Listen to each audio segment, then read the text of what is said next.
Hemos estado atentos al proceso de elección del Poder Judicial. La primera vez que llegamos a un ejercicio en estas características y en estas condiciones, hablamos con el licenciado José María de la Garza al final de la intervención de este tema y decía, seguramente se va a quedar tal y como resultó en la elección con todas las impugnaciones. Veremos qué es lo que sucede. Pero otro asunto fundamental que hemos puesto sobre la mesa es qué va a pasar en el momento de la transición. Y hemos dicho, esto apenas está empezando. El cambio real, el momento de la verdad va a llegar al momento de la transición, cuando quienes están se vayan y lleguen quienes han sido electos en medio de este proceso que vivimos hace apenas un par de semanas. Y en medio de esa situación, uno de los grandes temas es cómo va a quedar la fiscalización de recursos, quién va a cuidar el proceso de entrega-recepción de los que se van y los que llegan, porque el Poder Judicial no había vivido, digamos, no en estas condiciones, una situación como esta. Los cambios en el Poder Judicial eran graduales, había, digamos, un cierto control de los que se iban y los que llegaban, pero ahora pues entre los que se están jubilando de manera anticipada, entre los que se van a ir en el momento en que lleguen los electos, esto va a ser un tema que hay que tener mucho cuidado, y más cuando el argumento principal para ir a esta elección fue pues el cuidado de los recursos públicos, la reducción del despilfarro en el Poder Judicial. Está con nosotros Rodrigo de Courtois, el titular del Instituto de Fiscalización de San Luis Potosí. Bienvenido. Hola Erika, ¿cómo estás? Buenos días. Jonathan, ¿Cómo un te va? saludo para ti y Bienvenido. todo tu auditorio. A ver, ¿tienen ustedes participación en este tema titular? Pues mira, actualmente no. Eso es lo que estamos buscando. No lo pudiste explicar de mejor manera. Los cambios que había en el Poder Judicial eran de manera escalonada. Sí. Es decir, había salida de consejeros, que uno los nombra cada poder, y estos salían cada año en diferente fecha. Es decir, había unas entregas individuales. Salía un consejero, entraba otro y le entregaba. Pero nunca se había dado que saliera la totalidad del Poder Judicial y entrara una administración nueva. En este caso, lo más apremiante es la desaparición del Consejo de la Judicatura del Estado, que contempla tanto los recursos financieros, materiales y humanos, es decir, Claro. toda la administración del Poder Judicial. Y como tal va a desaparecer. Se va a dividir en dos, en un tribunal de disciplina judicial que se va a encargar de enjuiciar a los... Que también llegan electos, que es decir, también llegan van a electos, ser nuevos. Así es, y un órgano de administración que se va a elegir uno también de cada poder. El Poder Legislativo va a escoger uno, el Poder Legislativo otro, el Ejecutivo uno, el Legislativo otro y el Judicial otro miembro. Estos tres miembros van a llevar a cabo las operaciones financieras del Poder Judicial. Antes recaía principalmente en el presidente del tribunal, que ahora ya nada más se le va a dar funciones jurisdiccionales, ya no financieras, ya no va a estar dentro de la administración del Poder Judicial. Es decir, él va a recibir una entrega, pero nada más en cuanto a asuntos jurídicos, igual que los magistrados. Pero el Consejo de la Judicatura habrá que entregar pues todos los recursos financieros. Tenemos una ley de entrega-recepción que no ha sido modificada y que solamente contempla entrega-recepción individuales entre consejeros, los cuales ya desaparecieron. A ver, permíteme detenerme en esta parte porque había un diputado que insistía en que sí estaba contemplado dentro de la ley este proceso de fiscalización que ustedes pueden llevar a cabo y la observancia que pueden hacer del proceso de entrega-recepción, pero tú me dices que no está contemplado. No está contemplado en la ley de entrega-recepción y es apremiante una reforma en ese sentido. Hemos tenido reuniones con la Comisión de Vigilancia, con su presidente, y hemos estado trabajando en una reforma que estamos próximos a presentar para ya darnos... Pero tendría que darse ya. Tendría que darse ya antes del 15 de septiembre, que es cuando es la entrega y el cambio de Poder Judicial. Y sí, efectivamente hay un artículo transitorio que señala de forma muy vaga que los nuevos, tanto Tribunal de Disciplina como órgano de administración, habrá que tomar las medidas que consideren pertinentes. ¿Pero cuáles son esas? Exactamente.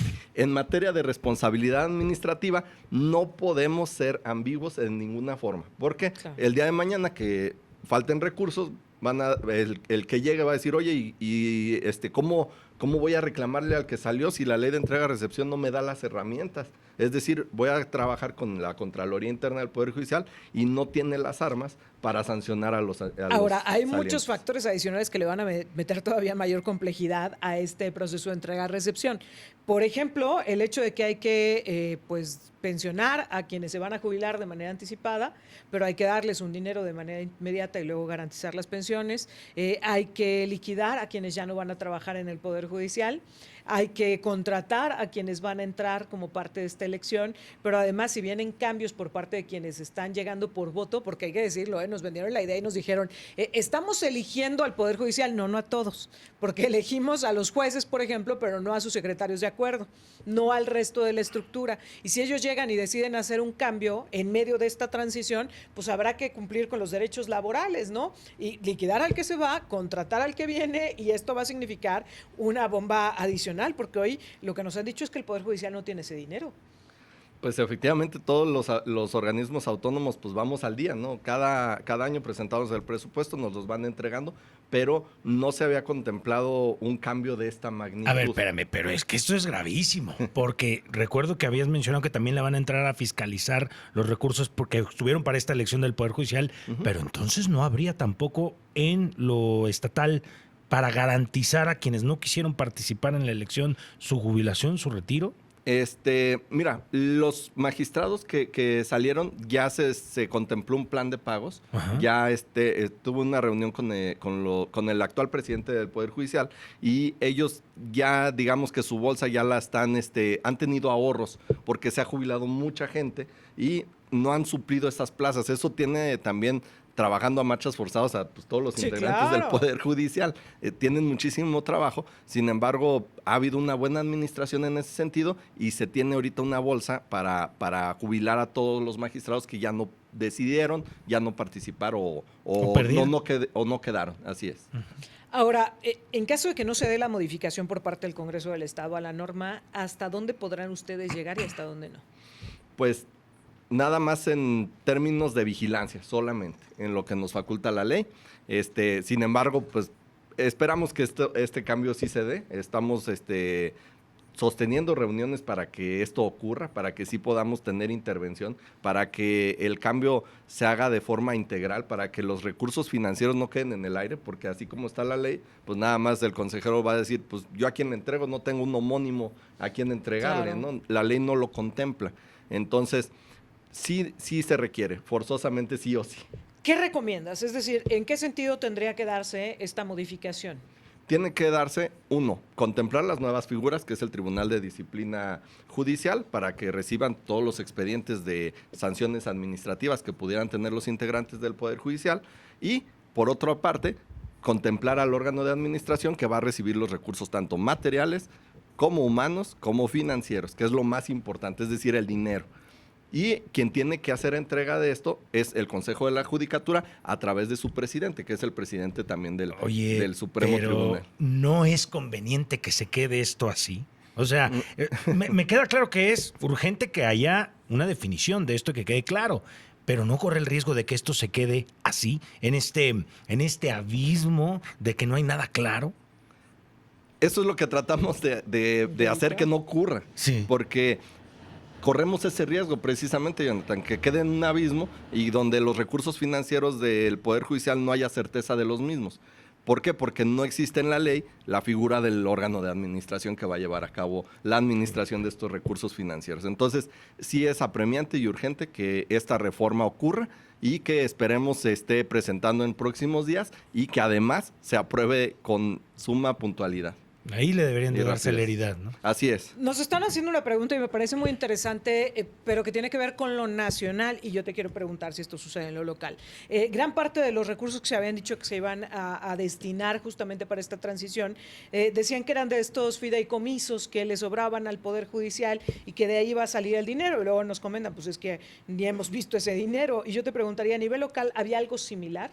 No existen fideicomisos de esa naturaleza. Sin embargo, en la reforma que se planteó a nivel estatal, solamente se aumentaron cerca de 2 plazas nuevas, es decir, no hubo un aumento desmesurado de plazas, es decir, a nivel federal el órgano de administración se incluye por 5 personas, el Tribunal de Disciplina 5 personas, y aquí a nivel local se dejaron casi los mismos que estaban, es decir, 3 personas. O sea, no se han perdido, o sea, sí tienen ubicados dónde está ese dinero. Así es. Sí, porque entiendo la preocupación de la ciudadanía, porque esos se perdieron, o sea, los fideicomisos los agarró Nacional Financiera, se los entrega a Hacienda y ya no supieron dónde quedaron. No. Aquí sí se tiene conocimiento. Aquí se tiene conocimiento porque las plazas casi va a ser plaza por plaza. Bueno. Y aquellos secretarios, por ejemplo, proyectistas que contendieron para ser jueces o magistrados, regresan a su plaza que ya estaban ocupando. Y en muchos casos, pues mucho personal, como se espera una reforma a la ley de pensiones sumamente compleja y radical, se espera pues la salida de muchísimo personal burocrático. Uy. Vaya. Esto va a ser, es que no me imagino, no logro dimensionar cómo se va a dar un cambio de este tipo en el Poder Judicial y cómo cuidar que sea de manera ordenada, porque ahora hemos estado hablando del recurso económico, pero lo mencionas muy bien. Otra parte a fiscalizar y a cuidar es el recurso, el recurso material, me refiero a computadoras, escritorios, sillas, etcétera, que luego lo hemos visto en los cambios de administraciones municipales, por ejemplo, ¿no? Que en una a otra desaparecen por completo, ya no supimos dónde quedaron los vehículos, etcétera. Ese es otro tema a salvaguardar, pero también el tema del personal del Poder Judicial. Así es, un tema de administración que es quien lleva a cabo pues todo este peso, ¿no? De lo que es el Poder Judicial es capital humano principalmente. ¿Por qué? Porque los que llevan a cabo esta administración de justicia son personas, no son recursos materiales ni económicos, son personas que llevan a cabo este trabajo. Por cierto, habías declarado en algún momento de que iban a fiscalizar los recursos de los que contendieron en la elección. ¿Ya se encuentran trabajando en ello? Bueno, nosotros no tenemos esa facultad, lo realiza el Instituto Nacional Electoral, tiene una etapa de fiscalización. Sin embargo, lo que sí vamos a fiscalizar es que no haya habido desvío de recursos por parte de secretarías, dependencias. Exacto, de dependencias, de municipios, por ejemplo, que alguien haya apoyado a un candidato y haya desviado recursos públicos, ahí es donde vamos a entrar. Sin embargo, de forma particular, la fiscalización de cada candidato la lleva el Instituto Nacional Electoral. Nos decías, titular, que ya has tenido reuniones con la Comisión de Vigilancia en el Congreso del Estado para plantearles a los diputados la necesidad de modificar esta ley y que pueda estar contemplado también que ustedes sean parte de este proceso de entrega-recepción. ¿Qué te dicen los legisladores? ¿Hay disposición? Totalmente. De hecho, ya en próximos días ya estamos próximos a presentarla. Tuvo incluso una plática con el diputado Arriola hoy en la mañana. Previo a esto me decía que sí existe la necesidad de presentar esta reforma. Entiende también que este artículo es de transitorio que menciona, es un salvaguarda, sin embargo, no suple la necesidad de una reforma integral. Claro. ¿Por qué? Porque el instituto, por ejemplo, hay un cambio en el Poder Ejecutivo, llega el instituto, salvaguarda todos estos bienes, tanto humanos, financieros y materiales. Lo mismo en municipios, y ¿por qué no lo habría de hacer en el Poder Judicial? Toda vez que, así como estaba actualmente, nunca se había llevado a cabo. Ahora, eso me lleva a la siguiente pregunta. ¿Hay en el Instituto de Fiscalización la capacidad? Porque para ustedes, en términos prácticos, es más chamba. Es una nueva responsabilidad, es una nueva chamba. ¿Hay capacidad? ¿Hay el personal? ¿Hay el tiempo? ¿Hay el recurso necesario para hacerlo? Totalmente. De hecho, nosotros pues ya estamos llevando a cabo una fiscalización que llevamos en curso. Ya tenemos conocimiento de los recursos financieros que tienen desde el 2024 y nos permitiría tener incluso actualizado a finales de septiembre cómo van, cómo entregan y un balance general y una radiografía total del Poder Judicial. Eso, la verdad, en vez de perjudicarnos, nos ayudaría para nuestro proceso de fiscalización. Rodrigo de la Courtois, titular del Instituto de Fiscalización del Estado de San Luis Potosí, yo te agradezco mucho que hayas estado con nosotros, pero te quiero invitar a que le podamos dar seguimiento, que nos mantengas al tanto de si se aprueba o no primero en el Congreso del Estado, y si sí o si no, pues va a haber dos caminos distintos. Si no se aprueba, pues hasta dónde van a poder llegar ustedes, y si sí se aprueba, que nos mantengas al tanto de cómo avanza ese proceso de entrega-recepción del Poder Judicial, que yo lo he dicho y de verdad no quiero ser ave de mal agüero, pero me parece uno de los momentos más delicados, porque no solo es entregar el dinero, no solo entregar el mobiliario, no solo resolver el tema del personal, sino además, ahí te va el rezago de no sé cuántos años y a ver cómo empiezas a trabajarlo. Creo que el momento de la entrega-recepción va a ser fundamental para que no se pierda la carpeta, para que no se extravíe el disco duro, para que no se pierdan los asuntos que a final de cuentas representan pues lo que se está resolviendo con respecto a realidades, a personas, a familias, a empresarios, a ciudadanos que están ahí en un proceso de procuración e impartición de justicia y que va a ser también muy importante la salvaguarda de ese tipo de cuestiones. Totalmente, y que sobre todo haya castigo para quien no haga correctamente su trabajo. Porque es que, imagínate, se pierde una computadora en el Poder Judicial, se pierde un disco duro en este proceso de entrega-recepción, ¿y quién les va a responder a todos esos casos que están ahí? Un expediente, Sí, imagínate. claro. Sí, son temas bien delicados. Por eso te agradezco mucho. Muy bien. Muchísimas gracias, Y muchísimas gracias siempre Jonathan, la Erika. No, disponibilidad. gracias, siempre estábamos a sus órdenes y muy agradecido por su tiempo y por el espacio. A ti por Quedamos venir. pendientes de ello. Vaya fiesta que se armó con esta elección del Poder Judicial y bueno, de todo lo que se tendrá que resolver de aquí en adelante en medio de esta situación y en medio del balance de pues cómo va a quedar integrado el Poder Judicial.